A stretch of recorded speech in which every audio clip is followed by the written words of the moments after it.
right, continuing on to part two.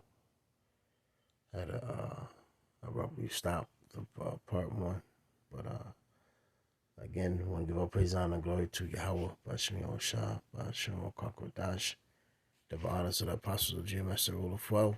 Peace, blessings, salutations to the hopeful elect out there. Peace, blessings, salutations to you. And Lord's will, we endure until the great day of Yahweh Shah sets everything right.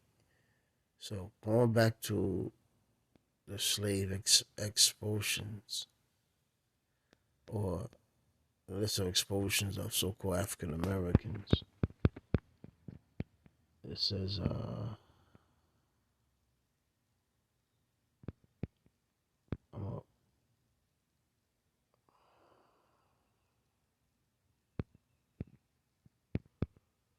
I started this part. The number of black people killed by the mob by the end of the day, November 10, is uncertain. Estimates have included about 20 more than 20 or more, somewhere between 14 and 60, as many as 60, at least 60, 90, more than 100, and exceeded 300.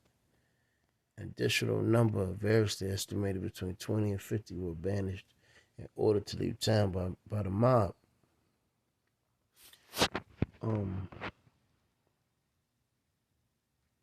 A lot of times, these numbers are not accurate. Usually be more. But one thing I can say, the true nigga, the true gangster, the true mob, the true how you say, the true, or niggas call themselves the big G, the OG, the original gangster is a so-called white man. And then he gives you our people, so-called Negroes, Latino, Hispanics. He gives them a mirror in an act to, how you say, move by. Because, ultimately, Jake, you're not, these Negroes today, what you see in these ghettos and slums, and Esau tries to put them on TV to show you. Man, them niggas are nobodies. Them niggas are some clowns. End of the day, they run from the cops. The Esau can send his mob, which is the AKA police. And he shuts all that shit down. Niggas start getting back in line. And Jake, they're not even banding together. All those so-called, once you can once you control the inner city, the streets, man, it's pretty much wrapped up, because that's the people that's gonna, rebel. Those really are your military. Those are really, how you say, the men that's gonna put in work. Because that's why Esau always moves like the warriors, etc. That's why he always had to pretty much shut down any revolt or rebel or overthrow that came from the street. Esau always had to keep his eyes on the street, 'cause that's where the people will band together and realize the injustice being done. Your so-called middle class, which isn't there, which was really never a thing. It was just a facade to make niggas feel a little bit better about themselves, so they can feel like they've been incorporated in this society. And the rich, the rich is not a problem. They're, anybody that gets money here, they're not a threat anymore, because they just want to enjoy life. But the ones in the street, that's the problem. That's the one that's gonna, that's the one that will overthrow the government. That's the one that will fight. So the Jakes you see in the ghetto, really deep down, that's our military. That would be the men that would, shake some shit up and defend our cities. And because, how people always say, oh, the gun violence and this, and it's all men is going to protect their neighborhood. And if, how you say, not taught rightly, or taught right in a hostile environment, that man's anger is gonna, it has to come out somewhere. So that's why you have black, so-called black on black crime, so-called Hispanic crime, gang banging, etc. Because Esau pretty much narrated the hatred and the outbursts on each other instead of Jake wanted to rebel and overthrow the system because and that's what they fail to. That's why they don't want our people to realize the expulsions. They want you to feel bad for Esau. They want you to feel bad for, if Jake start going after these Edomites, or they want you to feel bad. Pretty much everything by the term of law. They try to justify everything in all their actions. But continuing on, along with Alex and Frank G. Manley, brothers who had owned the Daily Record, one of the few black newspapers in the state, and reportedly the only black daily newspaper in the country. More than 2,000 blacks left Wilmington permanently, forced to abandon their businesses and properties. This greatly reduced the city professional and artisan class and changed the formerly black majority city into one with a white majority. So the so-called white man threw you out of there, and that was a well-built uh, city for so-called blacks that actually owned their things, that owned their business, not paying taxes on it. So this is November 1898, Wilmington, North Carolina. Um, so April 10, 1899, Pana, Illinois, gun battle between striking white miners and white and strike breaker black miners results in the death of 5 blacks and 2 whites, as well as the expulsion of Pana's black population. September 1899, Cartersville, Illinois. A violent shootout occurred between striking white miners and non-union black miners who were brought into Cartersville as strikebreakers. 5 black miners were killed. All the state surviving black miners left Cartersville shortly after the riot. And this is the 20th century, going into the 1900s. February 20, 1901, in Manor, Arkansas. Most of Manor's black population left the town after a black man named Peter Berryman was lynched for allegedly assaulting a white girl. August 1891. Yeah, those Edomites didn't play about those Edomite women back in the day. How we see it today as Jake can hang out and bang and do as they please with these Edomite women. Remember, it was one time that you couldn't. Hey, so take advantage of it. Do it for your forefathers when you're dealing with these Edomite women. You're not supposed to be falling in love with these fucking Edomite women. The devils. So it says, June 1902, Decatur, Indiana. A mob of 50 men forced black residents out of Decatur. April 16, 1903, Joplin, Missouri. White residents drove out Joplin's black residents following the lynching of a black transient for the murder of a white policeman. July 9, 1903, Sour Lake, Texas. A mob of 500 white men opened fire on blacks and chased them out of Sour Lake after a brakeman was shot dead by a black man. October 1905 and January 1909.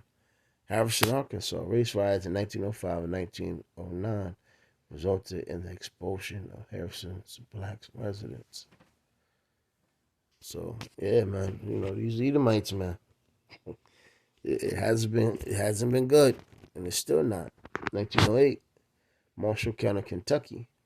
Whites led by a local doctor drove out blacks from the now extinct city of Birmingham, Salaki, and most of the rest of Marshall County.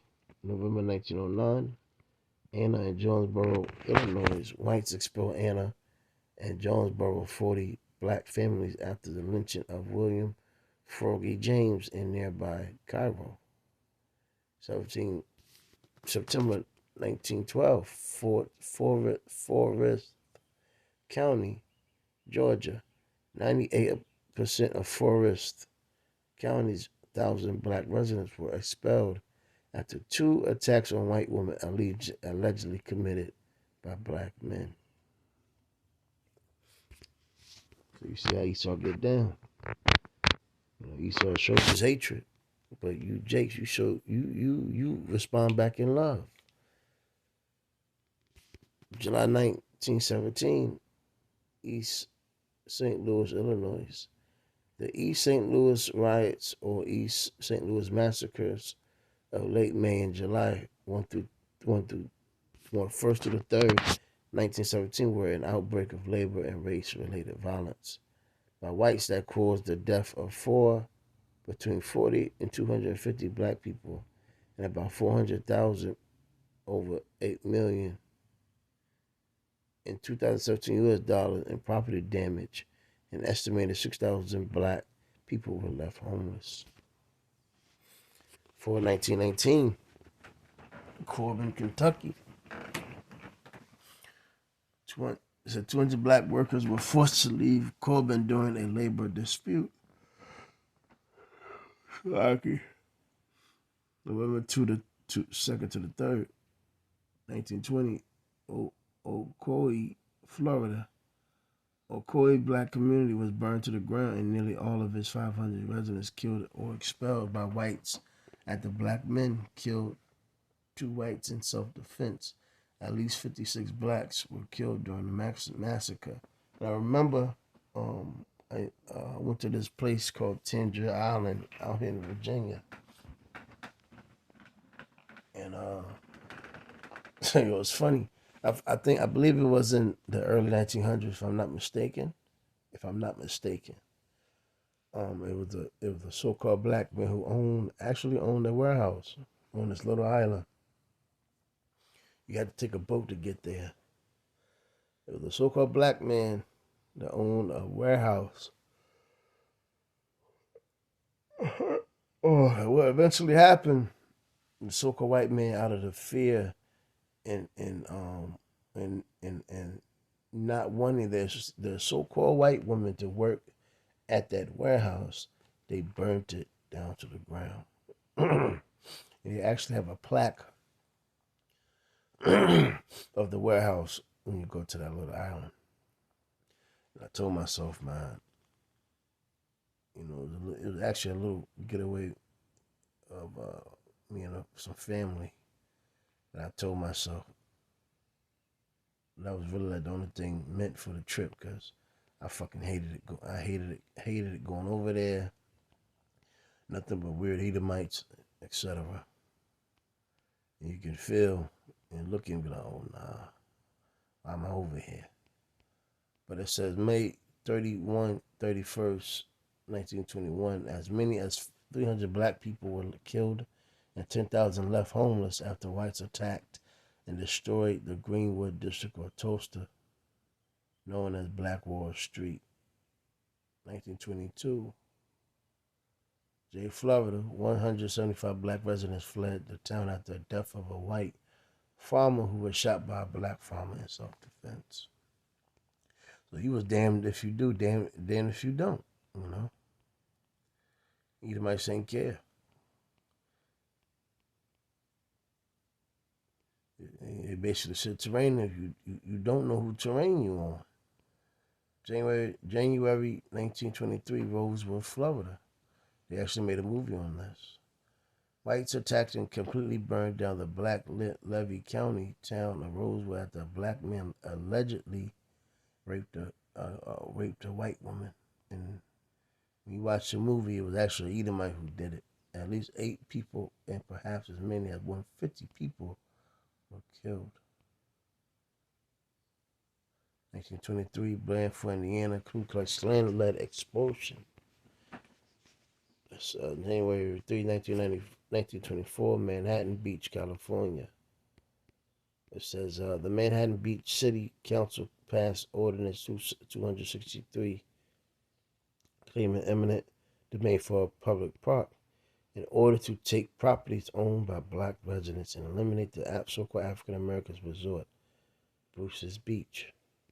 1954, Vienna, Illinois. White residents burnt down all the black homes of Vienna and nearby areas outside city limits.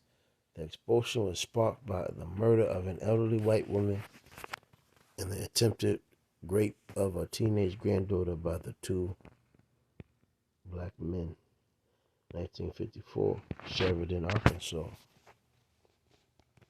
Now you may say to yourself, "Oh, well, the so-called black man shouldn't have." Well, Esau did it to us. I forgot that Levite brother that died. He was with Priest Ben Lawyer.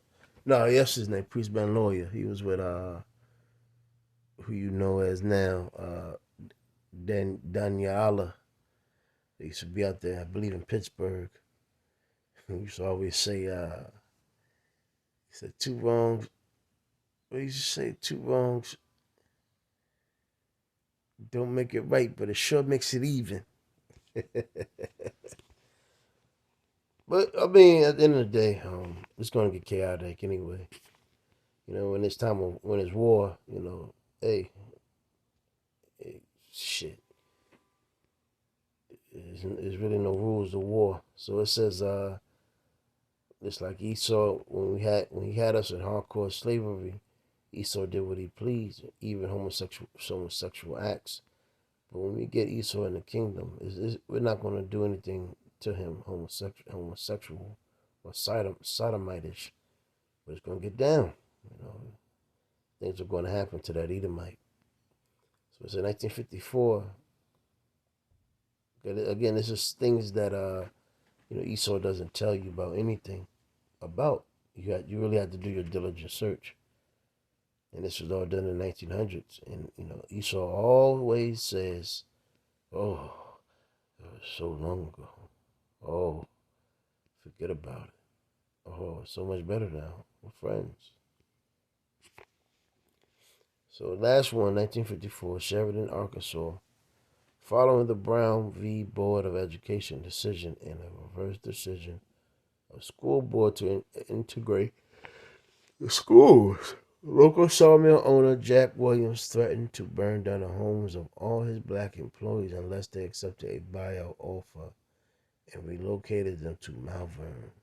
So there you have it. I'm gonna leave you one scripture.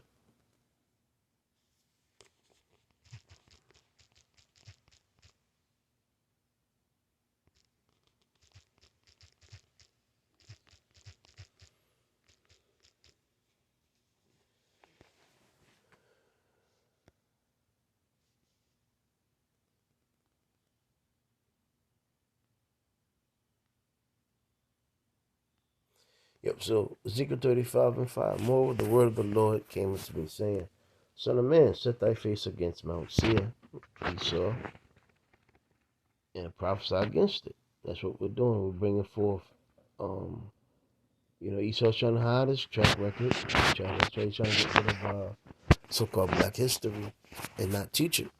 And which I always said, why would the devil teach his slave his culture? Is that for him? You're conquered. Why would a conqueror teach?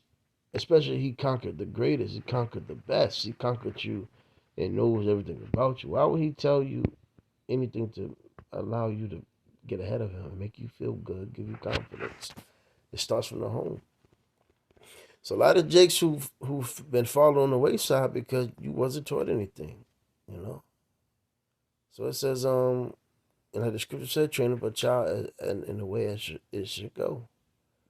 But it's the reason why the Esau took the so-called black man out of the house, because the so-called black man going through that adversity, having those problems, having to fight, he would instill that all on his children, so he would prepare his children for what's about to come. And then the mother, which the mother of his children, and he would instill some type of wisdom, knowledge, and understanding to her, logic to her, so she could know what's up, how to move, even according to her, so she can move accordingly. Families prior to what you see today, basically all so-called black people it was a high marriage rate. And I'm not saying it was according right due to the biblical, but overall the marriage was high between so-called black men and black women. This is just a new thing after 1970s where our people fell for the integration. Because remember, looking at those expulsions, it was a time where Esau did not like your black ass owning anything, and he burnt it to the ground. He moved you so he can take over that lot of land. And none of that was paid back. None of that was paid back. We had to move and fly, basically go on the flight and start over again. And see, we knew the so-called white man was a goddamn devil then, but now, he comes in with a slit, with a forked tongue, a slithering tongue, a snakish demeanor to try to think oh, it's all, you know. Now that I have all the ownership of everything, hey, how about this? Let's integrate. Let's come together. So now we can use your money, your will, your thriving, but we own it. But now we can tax you. Now we have complete, like the scripture says in those curses in Deuteronomy. He shall lend to thee, we shall not lend to them. But it says, and say unto it, thus saith the Lord Yahweh, behold, O Mount Seir, I am against thee, and I will stretch out my hand against thee, and I will make thee most desolate. Because look at what you did to us. I will lay thy cities waste, and thou shalt be desolate, and thou shalt know that I am the Lord. Because thou had a perpetual hatred, and hast shed the blood of the children of Israel by the force of the sword in the time of their calamity, in the time that their iniquity had an end. So again, Esau, after slavery, instead of freeing us, allowing us to go home, hey, nah, nigga, we need you here. We want you here. As a matter of fact, let's flip this thing to the New World Order. Let's make it better. We need you niggas to build up this great society of ours, which everybody thrives off, which goes into Revelation 18.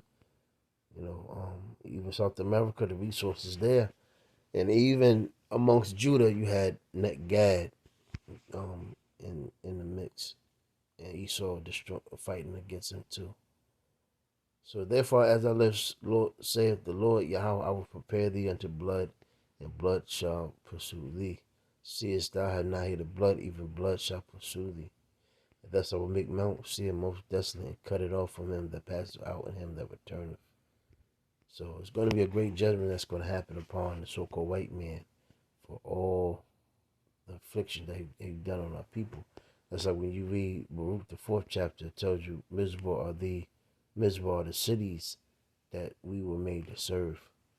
But with that, shalom.